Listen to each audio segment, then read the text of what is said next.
tenido personas que llegan y me dicen, en donde yo estaba, nunca me discipularon. Nunca. O sea que no tienen un sistema de discipulado establecido. Entonces, si esto es así, es como aquella persona que llega a un trabajo nuevo, nunca lo ha hecho en su vida, pero le decimos, ahí está esa máquina, vas a hacer vasitos de papel en esa máquina, adelante. Y la persona termina perdiendo la mano porque la máquina le aplastó la mano porque no sabía cómo usar la máquina de hacer vasitos de papel porque nadie le enseñó. Así mismo pasa con esa persona que nunca ha sido discipulada. Si tú no le enseñas qué es lo que la Biblia espera de él como un creyente, como un discípulo de Cristo, entonces, ¿qué tú pretendes que suceda? Porque especialmente el que es nuevo creyente, esa persona no tiene ni la más mínima idea de lo que es, lo que tiene que hacer. Entonces, algunos se convierten y los mandan para el mundo nuevamente. No, usted tiene que ese mismo día que esa persona le dice a usted, mira, yo soy nuevo creyente en Cristo, ¿ha sido discipulado? No. Ok, vamos a establecer un plan de discipulado contigo. Si es varón, se le asigna un varón. Si es dama, se le asigna una dama. Y se les disipula con un programa formal enseñándole los rudimentos de la fe para que cuando salgan al mundo vayan preparados no con lo que aprendieron en el mundo, sino con lo que la palabra de Dios quiere que tú hagas enfrentando las diferentes situaciones que te vas a encontrar, porque como he dicho ya anteriormente, cuando alguien se convierte a Cristo, lo único que cambia eres tú el que se convirtió a Cristo. Todo lo demás sigue igual, el vecino sigue igual, el trabajo sigue igual, la familia sigue igual. Lo único que cambiaste fuiste tú, que ahora tienes el Espíritu Santo, pero tú no tienes conocimiento, entonces necesitas adquirirlo. Entonces tiene que haber un programa de discipulado para que haya lo que es esa labor preventiva, porque después va a haber que trabajar con la correctiva. Y yo prefiero, como pastor, como obispo de mi iglesia, el ser alguien que tiene miembros que ya han pasado por un proceso preventivo en el discipulado. Y no tener que luego estar peleando con problemas correctivos, que esos son los difíciles. Si alguno de ustedes no tienen un sistema de discipulado formal, nosotros tenemos un sistema que hemos establecido, que es de 12 pasos. Estamos trabajando ahora mismo para añadirle un paso número 13, que nos hemos dado cuenta a través de los años que lo necesita. Usted comuníquese conmigo y yo le hago llegar ese programa de discipulado, y usted lo que tiene que hacer es modificarlo para su iglesia. ¿Ok? Si usted es de otra denominación, aún si usted fuese, que creo que aquí no tengo a nadie luterano, pero los luteranos tienden a tener un sistema,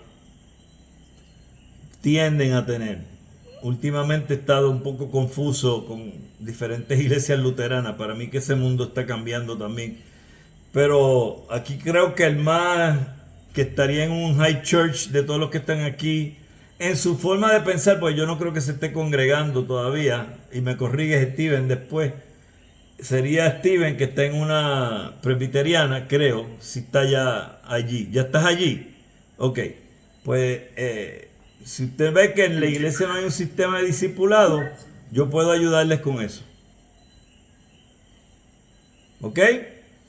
Así que cualquiera que lo quiera, lo que tiene que escribirme a mi WhatsApp y yo le mando un file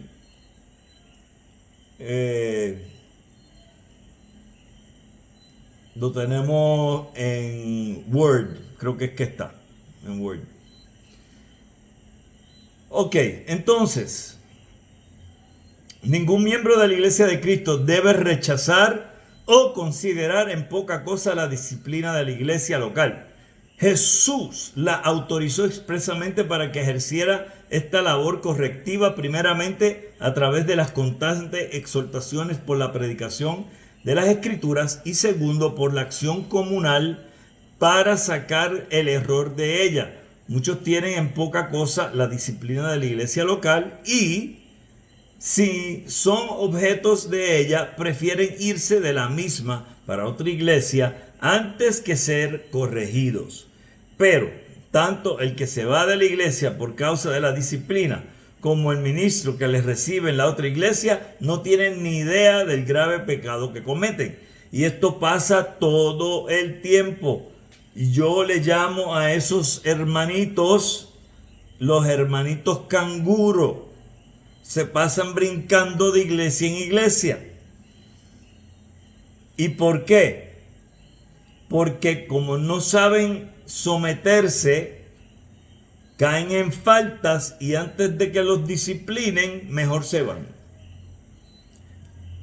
En otros casos es que son problemáticos y no saben sujetarse a un pastor.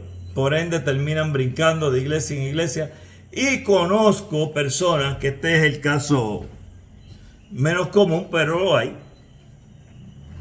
Personas que no entienden la eclesiología para nada y creen que está bien que todos los domingos, como si estuvieran dándose un paseo, brinquen por todas las iglesias que hay en el país de domingo en domingo y están paseando, llegan a una iglesia, cogen el culto, salen del culto y se van a comer en ese sitio local donde fuese que esté la iglesia hasta el próximo domingo, que ahora nos iremos en la próxima excursión a buscar la nueva iglesia que vamos a ir, y así están todo el año brincando de iglesia en iglesia, no crecen espiritualmente, tienen una melcocha en el cerebro porque lo que están recibiendo es una mezcla de enseñanzas doctrinales de diferentes denominaciones, y por ende cuando vienes a ver, esas personas lo menos que tienen es una relación con Cristo y lo que hacen es paseando de un lado a otro. Pero esas cosas pasan, mis amados, porque yo he tenido gente que han llegado a mi congregación y me han dicho literalmente que ellos no van a ninguna en específico, que ellos van a una diferente todos los domingos. Así que le estoy hablando por experiencia propia, no porque me lo hayan contado. Muy bien. Quienes desprecian o desobedecen las normas disciplinarias de la iglesia no pueden pretender apelar a otro tribunal. Sencillamente desprecian y desobedecen a Dios mismo. En Mateo 18:18, el Señor Jesús dio autoridad especial a la iglesia local para disciplinar a sus miembros. Y esto será tan reconocido por Dios que Él toma nota de esa disciplina en el cielo.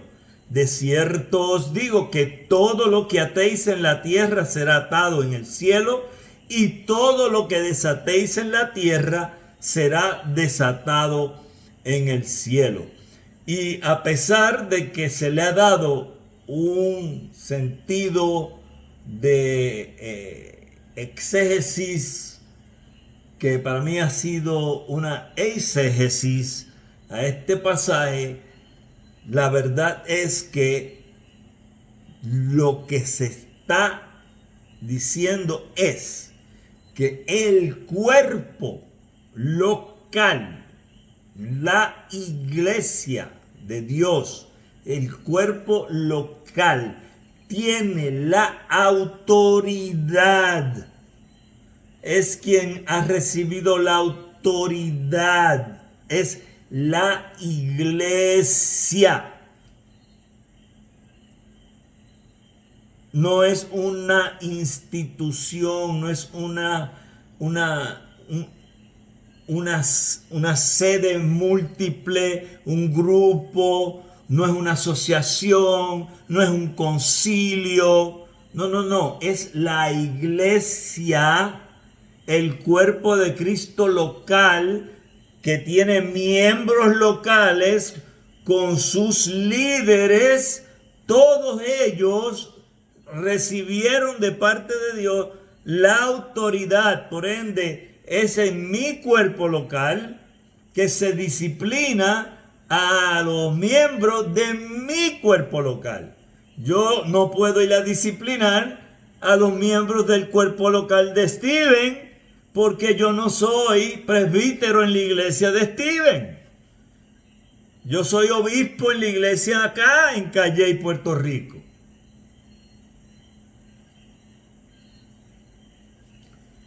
Lamentablemente, este pasaje bíblico lo han sacado del contexto y lo han utilizado barbáricamente para justificar 20 barbaridades más.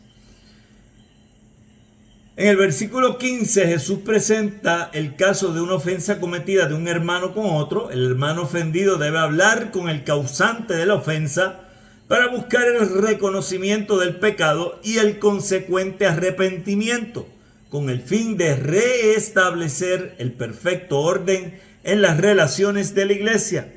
El versículo 16 indica que, en caso de una falta de reconocimiento del pecado, busquen a 2 o 3 hermanos de buen testimonio en la iglesia, en la iglesia, en la iglesia, en la iglesia. No sé por qué la gente no entiende eso. Pero si ante ellos no hay un reconocimiento del pecado, entonces el caso debe ser llevado a la iglesia, es decir, a la asamblea local. Tengo un problema con Juan. Juan y yo somos miembros de la iglesia. Lo hablamos. No se resuelve. Buscamos 2 o 3 hermanos de buen testimonio en la iglesia. Lo hablamos. Y Juan continúa, que no quiere cambiar. Sigue con las mismas. Entonces, después de ese proceso, entonces se lleva a Juan delante de toda la asamblea local. El problema es que ya lo hemos mencionado en los pasajes que hemos leído anteriores, que fulano, en este caso estamos usando a Juan de ejemplo, para no pasar la vergüenza de tener que pararse ante toda la asamblea local, y más si es una iglesia grande, va a ser una asamblea bastante concurrida, mejor se va de la iglesia. Pero entonces se está llevando un problema para otro pastor, para otro obispo. ¿Por qué? Bueno, porque si esa persona no quiso corregirse acá, ¿qué te dice a ti que él va a llegar a la otra iglesia y no va a volver a hacer lo mismo y va a causarle problemas a aquella congregación? Así que esta es la forma bíblica de bregar con esto. ¿Se está haciendo? No sé, porque yo no soy omnipresente para estar en todas las iglesias locales para saberlo, pero me lo cuestiono fuertemente porque mi experiencia ha sido precisamente que o la persona arregla directamente la situación sin tener ni siquiera que buscar 2 o 3, o se va, o arregla el problema o se va de la iglesia. No dan espacio para pasar por el proceso. Lamentablemente. La iglesia reunida con sus miembros, ancianos y diáconos, dirimirán el asunto, y si el hermano ofensor no reconoce su falta y se ha comprobado su culpa, entonces debe ser excomulgado de la misma. Su expulsión de la asamblea local significa que esta persona ha sido atada, tanto en la tierra como en el cielo. De la misma manera, cuando el creyente arrepentido es restituido a la comunión de la iglesia local, es desatado en la tierra y así es aceptado en el cielo. La solemne introducción indica que el Señor consideraba y todavía considera la disciplina en la forma descrita en 8:15 a 18 como un asunto muy importante. Su descuido significa la destrucción final de la iglesia como medio poderoso para difundir la luz del evangelio entre sus miembros y entre los inconversos. La disciplina en la iglesia debe ser ejercida debido a varias razones. La iglesia debe glorificar a Dios obedeciendo sus mandatos o preceptos. Esto suena demasiado lindo para no ponerlo en un examen. Un gobierno eclesiástico correcto es requerido para que la congregación pueda glorificar a Dios. Pablo anima a los ancianos que gobiernan bien, reconociéndoles su honor especial. Un buen gobierno de la iglesia incluye la disciplina, pues Cristo la ha ordenado, y también los apóstoles. Recordemos que uno de los propósitos de la disciplina en la iglesia es rescatar a los ofensores. En otras palabras, la idea no es salir de las personas, la idea es restituir los que se apartaron, que vuelvan, restauración, levantar, no derribar. Esa es la idea. La idea aquí no, solamente cuando llega a sus extremos es que la persona es excomulgada. Pero tú agotas todo lo que tenga que hacerse para tratar de que eso no suceda. Y aún si la persona es excomulgada y la persona volviese con un verdadero arrepentimiento, hay que darle la oportunidad de probarlo. Y ciertamente no se le va a restituir como miembro inmediatamente, pero se le va a dar el espacio para que pruebe a la congregación, a la asamblea, que ha cambiado, que reconoció sus errores y que quiere volver a ser parte de ese cuerpo local. El verdadero amor cristiano conduce a la disciplina. Si un creyente es dejado en su pecado por un supuesto amor hacia él, realmente estamos mostrando falta de amor verdadero hacia él.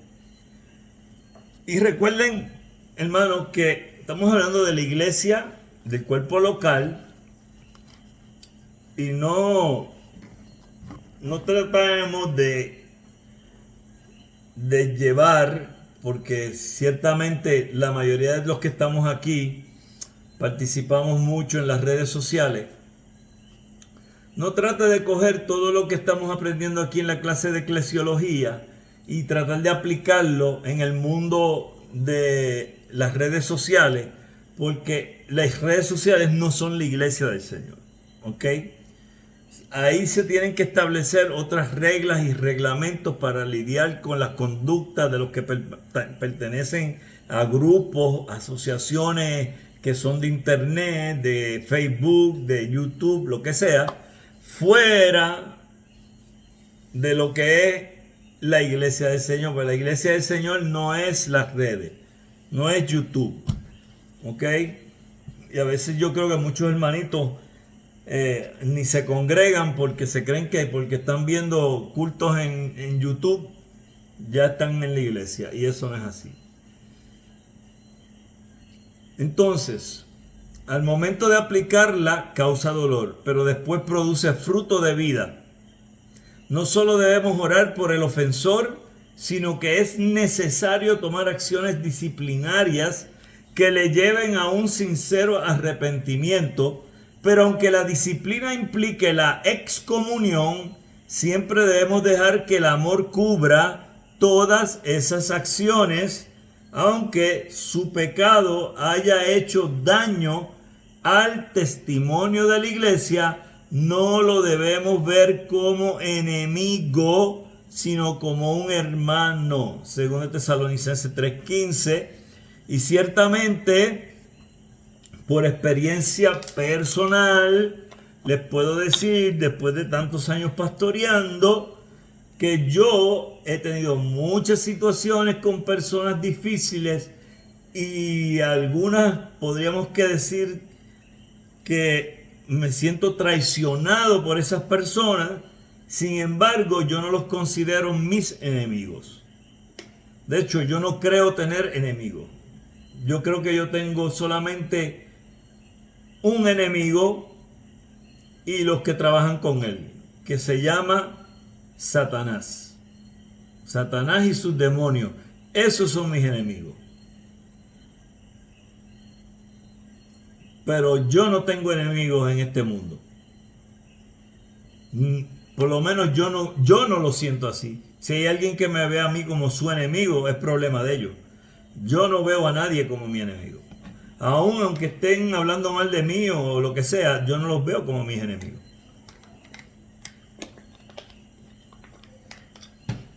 Lo peor que uno puede tener es una vida que estés andando por ahí pensando que tienes enemigos. Eso no es vida. Ya estamos terminando, mis amados. Conservar la pureza y santidad de la iglesia, si bien es cierto que la iglesia militante no es perfecta a causa de las imperfecciones de sus miembros, no obstante, ella está obligada a buscar los medios para el crecimiento espiritual de todos. Y esto involucra el ejercicio fiel de la disciplina. Amonestar a otros por sus pecados. Cuando la disciplina es aplicada, el resto de la congregación es reprendida y advertida por sus pecados. Evitar que el castigo de Dios y su disciplina venga sobre la congregación. El pecado de un solo miembro, cuando no es disciplinado, puede ser causa del desagrado del Señor sobre toda la congregación. Recordemos las escenas trágicas sobre Israel por el pecado de algunos de sus miembros. Todos fueron disciplinados. El Señor mira a sus iglesias constantemente y las advierte de no tolerar los pecados de sus miembros. Vea las cartas a las 7 iglesias en el libro del Apocalipsis. El doctor John MacArthur dice que la disciplina no tiene como meta echar las personas, lo que yo mencioné, avergonzarlas, ser arrogantes espirituales, jugar a ser Dios o ejercer autoridad y poder de una forma que no es bíblica. El propósito de la disciplina es llevar a la persona que ha pecado a una relación pura con la asamblea de creyentes.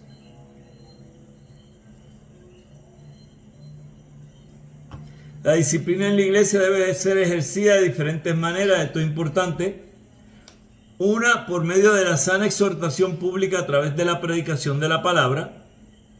La palabra de Dios fielmente predicada tiene el poder de revelar el pecado del corazón humano, por muy escondido que se encuentre, y ella, por la aplicación del Espíritu Santo, aparta al creyente de su rebeldía. Una iglesia necesitará ejercer menos disciplina correctiva entre más predique la palabra con fidelidad. Eso es clave. Recordemos que no todos los asistentes o miembros de la iglesia han tenido realmente una obra de regeneración. Algunos habrán adoptado la cultura cristiana, pero su corazón seguirá siendo rebelde. Muchos en el cuerpo local están, pero no son.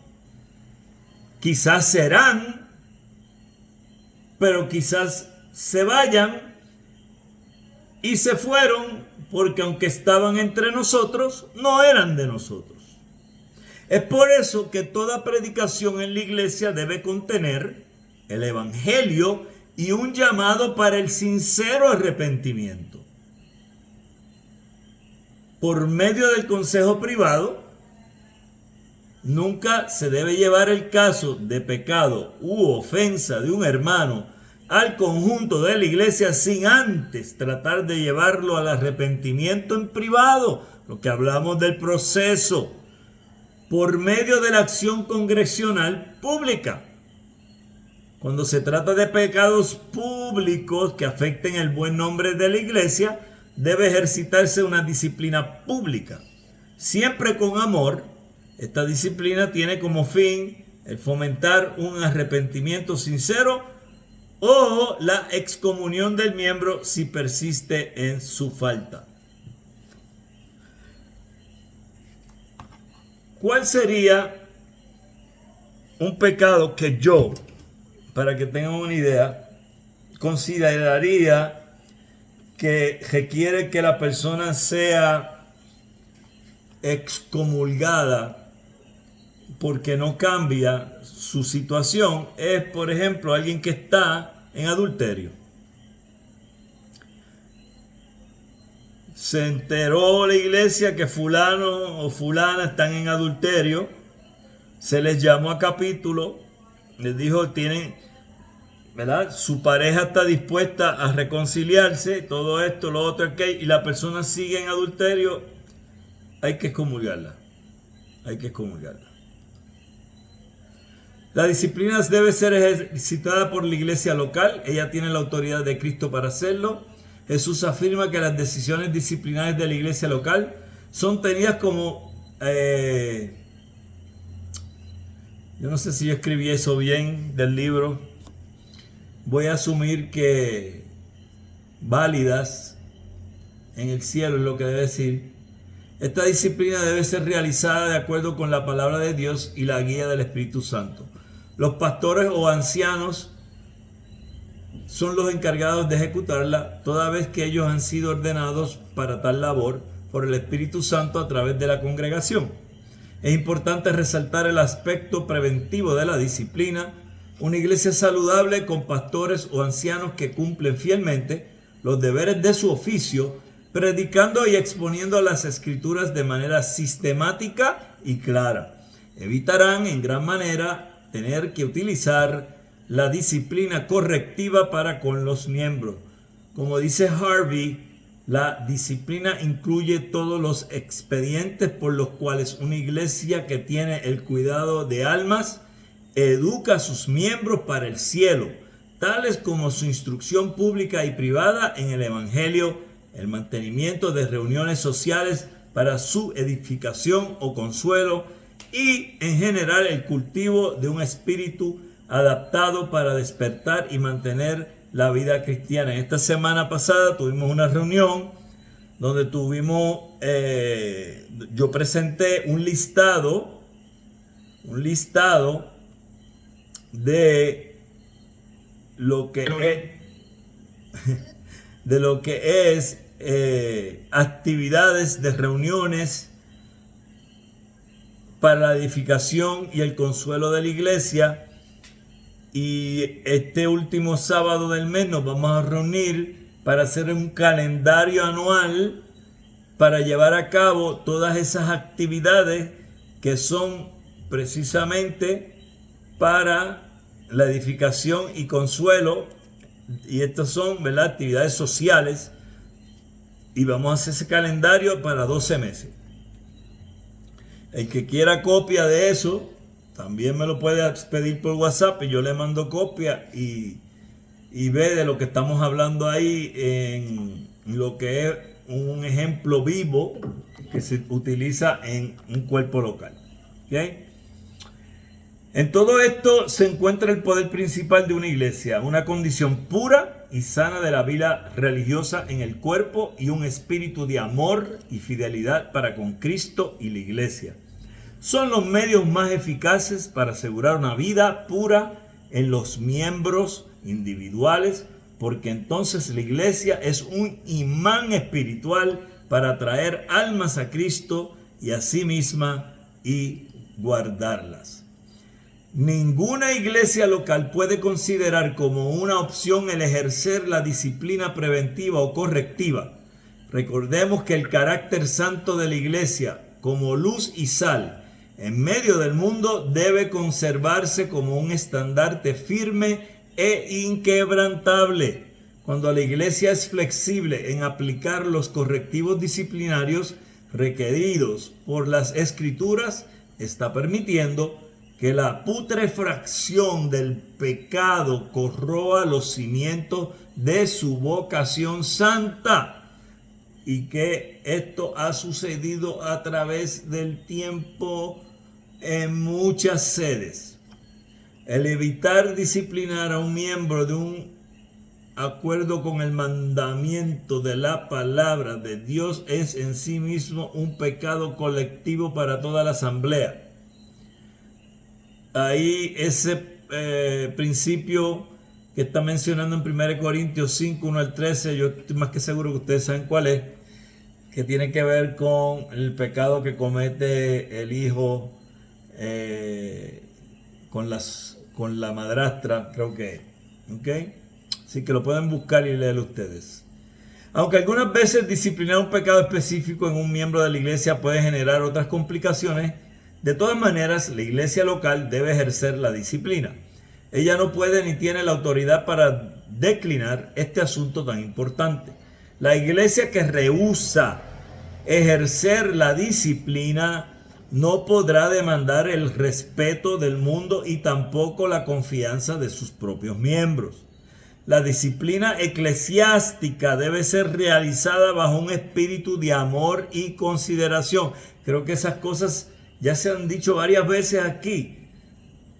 La disciplina no debe ser violenta, ni para avergonzar a la persona de tal manera pública que esa persona no quiera saber más de la iglesia de Dios.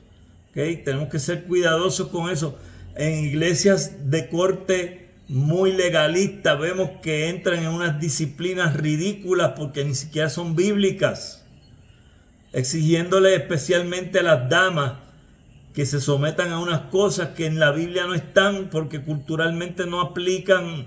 Entonces es de loco las cosas que a veces escuchamos, donde a una mujer porque no se afeitó las piernas la ponen en disciplina. Mira qué cosa, eso no es bíblico.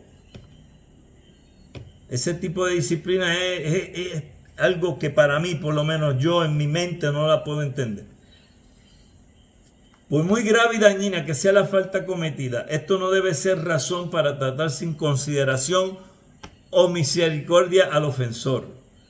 Aunque sea necesario aplicar la más estricta disciplina por la profundidad del pecado cometido, esto no debe divorciarse del amor fraterno.